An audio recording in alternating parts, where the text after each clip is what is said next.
dass ich anständig meine Zeit verwendet habe im Dienste meines Volkes. Gib du jetzt deine Stimme ab. Wenn ja, dann tritt für mich ein, so wie ich für dich eingetreten bin.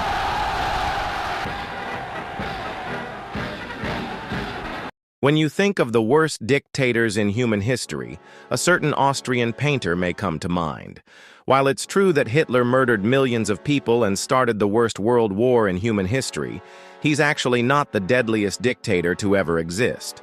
Okay, you might say, then it's obviously Stalin or Mao. And while you're correct that they definitely killed a lot of people, they're nowhere close to being the real deadliest dictator. To begin with, what do we mean by deadly? The chickenpox infects millions of people every year and is rarely fatal. Rabies, on the other hand, kills fewer than 60,000 people annually, but has a nearly 100% fatality rate without treatment. Which one is deadlier? It's clear now that it's not really about how many people die, but rather the proportion of people that die, which determines just how deadly something really is. In other words, I'm a lot less scared of bicycles than, say, great white sharks, even though bicycles cause far more fatalities than great white sharks ever do. So now that we've established what deadly means, we know we can't just look at Hitler, Stalin, or Mao's kill count alone. We need to look at their kills compared to how many people they ruled over. It's estimated that the Nazi regime killed upwards of 17 million people. Stalin is pretty close, with most estimates around 20 million. Mao takes the lead, though, with anywhere between 40 to 80 million people dying under him. There are very few people in history with higher KDs than Mao, Stalin, or Hitler. But we need to find out how deadly they were to their countries. Taking China's population of 723 million at the time, Mao has a kill-to-population ratio of 8%. The Soviet Union under Stalin had a population of 162 million, putting the Man of Steel at 12%. And lastly, the population in Nazi Germany was 79 million people, putting Hitler at an insane 21%. We can see that Mustache Man, all right, German Mustache Man, is now in first place. Russian Mustache Man stays in second place, and Chinese Mustacheless Man places third. But there's one person in modern history that beats them all. One person who collected every infinity stone from hell. One person who looked at North Korea, China, the USSR, and said, "Fellas, hold my beer," ending his run at a staggering 36% kill rate. It's the man, the myth, the legend, Pol Pot.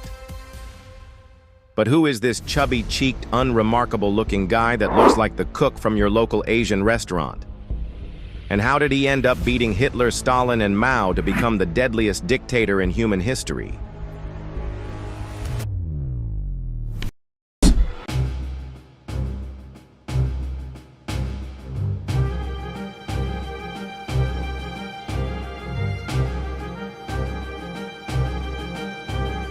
Saloth Sar, better known by his name, Pol Pot, was born on May 19, 1925 in Prek Sabov, located about 100 miles north of the Cambodian capital, Phnom Penh. He came from a rich family that owned some 50 acres of rice paddy, 10 times the national average. In 1934, Pol Pot moved to Phnom Penh, where he spent a year at a Buddhist monastery before attending a French Catholic primary school. In 1949, he went to Paris on a scholarship. While there, he studied radio technology and became quite active in communist groups. In January 1953, when Pol Pot returned to Cambodia, the whole region was in active revolt against French colonial rule. Cambodia officially gained its independence from France later that year, as did Indochina, the next year, which became Vietnam and Laos. Pol Pot, meanwhile, joined the Communist Khmer Revolutionary Party, the KPRP, established in 1951 with support of the North Vietnamese in opposition to French occupation. From 1956 to 1963, Pol Pot taught history, geography, and French literature at a private school, while simultaneously plotting a revolution. During the Vietnam War, Cambodia was one of the few sanctuaries for communist Bichong and North Vietnamese forces fighting the Allied coalition. Cambodia was officially off-limits to American forces as they pursued the enemy along the Ho Chi Minh Trail and across the Mekong River. Norodom Sihanouk was the hereditary prince of the royal family and the national leader, but he was a political survivor, and when it suited him, he supported whichever political entity rose to the occasion. He courted Ho Chi Minh and China, entertained the communist revolutionaries in his country, and later supported Pol Pot and agreed with the programs of re-education. Due to Cambodia violating its self-stated neutrality in the war, in March 1969, U.S. President Richard M. Nixon ordered a secret bombing campaign, as well as military ground operations into Cambodia to interdict and destroy enemy troops and camps. Over the span of 4 years, U.S. planes dropped 500,000 tons of bombs on Cambodia, more than 3 times the amount dropped on Japan during World War II. These operations killed tens of thousands of communist soldiers and supporters and brought the communists of China, North Vietnam, Cambodia, and Laos even closer into a rather fragile alliance. By the time the U.S. bombing campaign ended in August 1973, the number of Khmer Rouge troops had increased exponentially, and they now controlled approximately 3/4 of Cambodia's territory. Soon after, they began shelling the capital Phnom Penh with rockets and artillery. The Cambodian Civil War was in full swing, and final assaults on the refugee-filled capital started in January 1975, with the Khmer Rouge bombarding the airport and blockading river crossings. China and North Vietnam were the primary Khmer Rouge supporters during the Civil War. As a result of their influence, the U.S. airlift of supplies failed to prevent thousands of children from starving. On April 17, 1975, Khmer Rouge entered the city, winning the Civil War and ending the fighting. About 500,000 Cambodians had died during the Civil War, yet the worst was still to come. It's important to note that up to this point, Pol Pot wasn't actually Pol Pot yet.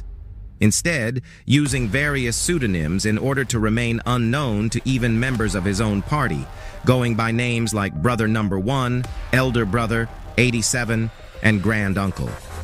It was only when establishing control of the country when he created the public pseudonym Pol Pot, transforming into a myth to Cambodia and to the world, as no one had seen or even heard of him before he became leader.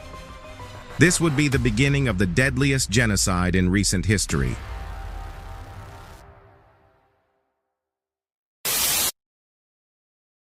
The new rulers of Cambodia call 1975 Year Zero, the dawn of an age in which there will be no families, no expressions of love or grief, no medicine, no hospitals, no schools, no books, no learning, no holidays, no music, no money, only work and death.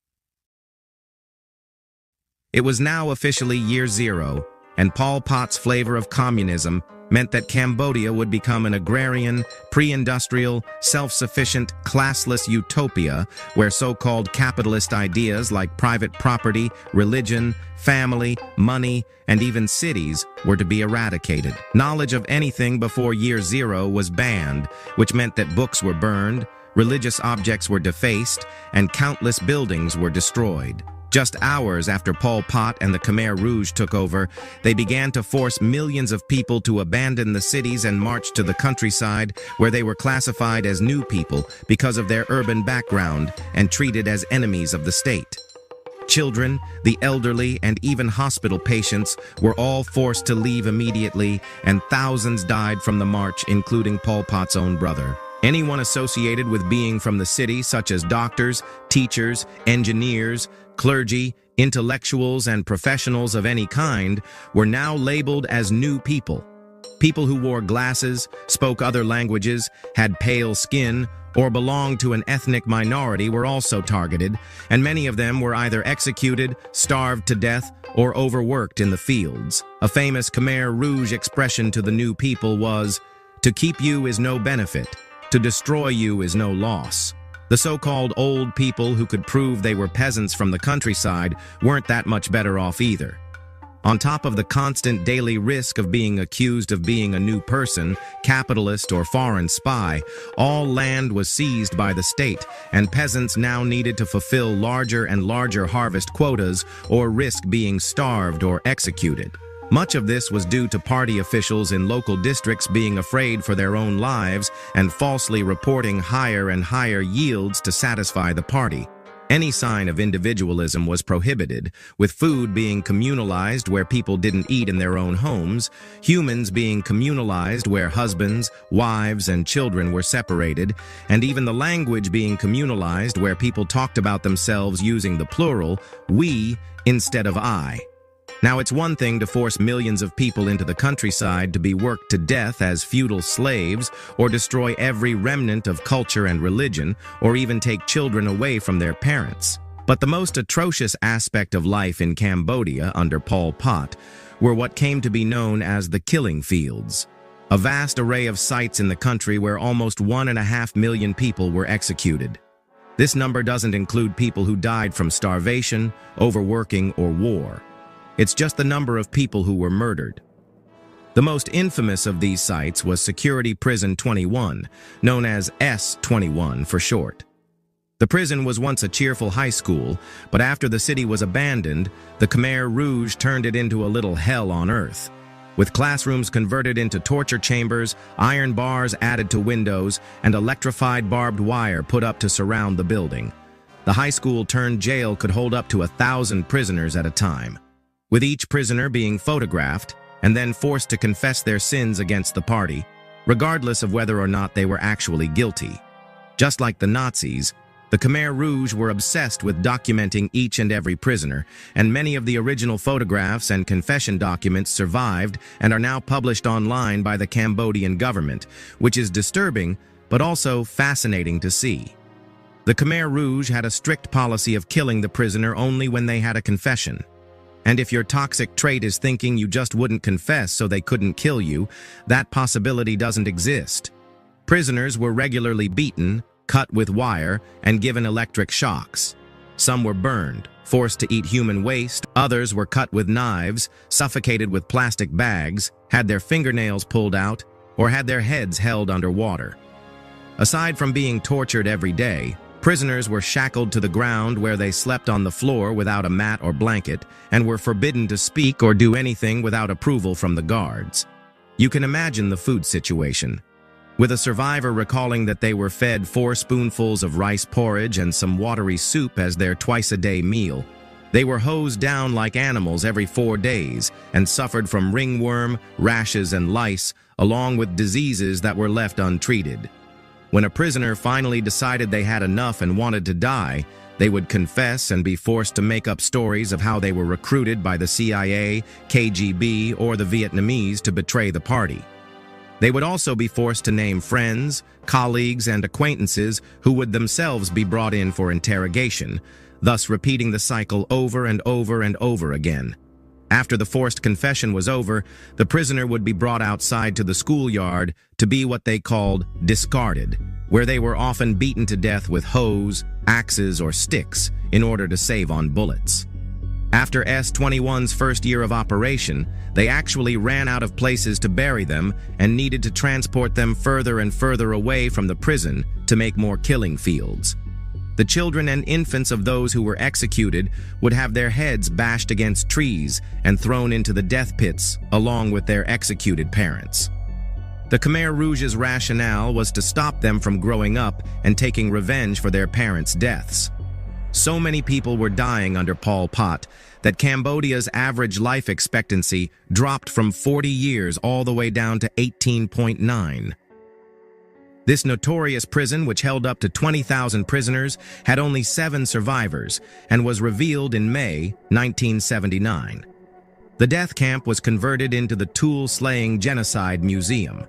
In fact, Pol Pot operated over 150 Khmer Rouge death camps. It seems ironic that a French-educated intellectual would purge all of the other intellectuals in the country to impose his communist ideals. But that was the Marxist game plan. During the genocide, China was the main international patron of the Khmer Rouge, supplying more than 15,000 military advisors and most of its external aid, and therefore was complicit.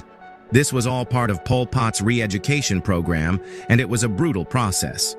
One prime example of those targeted was Dr. Heng S. Ngor, who was trained as a surgeon and gynecologist. His practice was in the capital, Phnom Penh, when the Khmer Rouge seized control of the country and renamed it Democratic Republic of Kampuchea. Thousands of highly educated people were murdered in their homes and in the streets in a political and social cleansing operation, as they were considered a threat to the limited intellects of the mainly illiterate peasant communist forces. Ngor knew that he had to conceal his education, medical skills, and even the fact that he wore glasses, which meant that he had financial means, ergo some form of high-paying employment, or running the risk of being seen as an intellectual to avoid the new regime's intense hostility towards intellectuals and professionals. Dr. Ngor was expelled from Phnom Penh, along with the bulk of its more than 2 million inhabitants, as part of the Khmer Rouge's Year Zero social experiment. He and his wife, Mi Hoi, along with thousands of others, were imprisoned in a concentration camp, and she died giving birth along with their unborn child. Although he was a highly trained gynecologist, he was unable to treat his wife who needed a cesarean section, as that would have ensured that they were all killed. Finally, after the guards were distracted during a mass execution and their attention was diverted by the Vietnamese army invading, he eventually crawled between Khmer Rouge and Vietnamese lines to safety in a Red Cross refugee camp, and eventually left with his niece for the United States. Dr. Ngor was unable to resume his medical practice in the United States, but he became an actor and starred with Sam Waterston in the highly acclaimed film The Killing Fields. Ngor is the only actor of Asian descent to win an Academy Award for Best Supporting Actor. At first, Pol Pot largely governed from behind the scenes. He became Prime Minister in 1976 after Prince Norodom Sihanouk was forced to resign. By that time, border skirmishes were occurring regularly between the Cambodians and the Vietnamese. The fighting intensified in 1977, and in December 1978, the Vietnamese sent more than 60,000 troops, along with air and artillery units, across the border. On January 7, 1979, they captured Phnom Penh and forced Pol Pot to flee back into the jungle, where he resumed guerrilla operations. The world was learning of the mass murders by Pol Pot, in violation of all the existing conventions regarding armed conflict and human rights. This included more than 30,000 Vietnamese civilians who had been tortured and murdered by Pol Pot's forces. Thousands of Vietnamese were forcibly taken back across the border as slave labor to work their rice paddies and work on building projects. A prime example for the Vietnamese retaliation was the Ba Chuc massacre, when the Khmer Rouge tortured and killed the entire population of over 3,000 people, with only one woman surviving to tell the tale. Literally, Pol Pot had always been extremely paranoid about an impending invasion from Vietnam, so anyone associated with the Vietnamese was targeted and killed, which ironically caused Vietnam to actually invade in year 4 of his reign. The Cambodian army was completely incapacitated after years of purges, starvation, and killings, which allowed the Vietnamese to steamroll into the country and end Pol Pot's regime once and for all. It's estimated that up to 2.5 million people out of a population of just 7 million were killed in 4 short, yet very long years.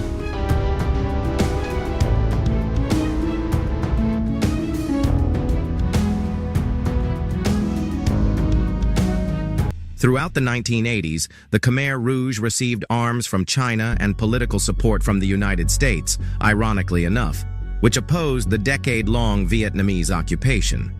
But the Khmer Rouge's influence began to decrease following a 1991 ceasefire agreement, and the movement completely collapsed by the end of that decade. In 1997, a Khmer Rouge splinter group captured Pol Pot and placed him under house arrest. He died peacefully in his sleep in An Long Vang village, O Dao Menchi, on April 15, 1998, at age 72, due to heart failure. Despite the millions killed due to the tyrannical regime, United Nations-backed Human Rights Criminal Tribunal has convicted only a handful of Khmer Rouge leaders for crimes against humanity.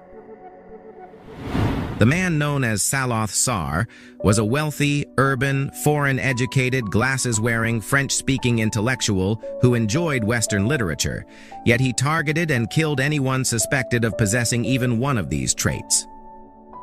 The myth, known as Pol Pot, wanted to triple his population and bring them into a new age of prosperity.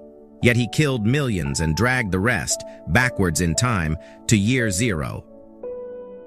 To this day, bones and teeth are commonly found after heavy rain due to the amount of mass graves still yet to be excavated. Being responsible for the murder, starvation, and deaths of so many so quickly, the legend, known as the deadliest dictator, must forever be told for all to learn.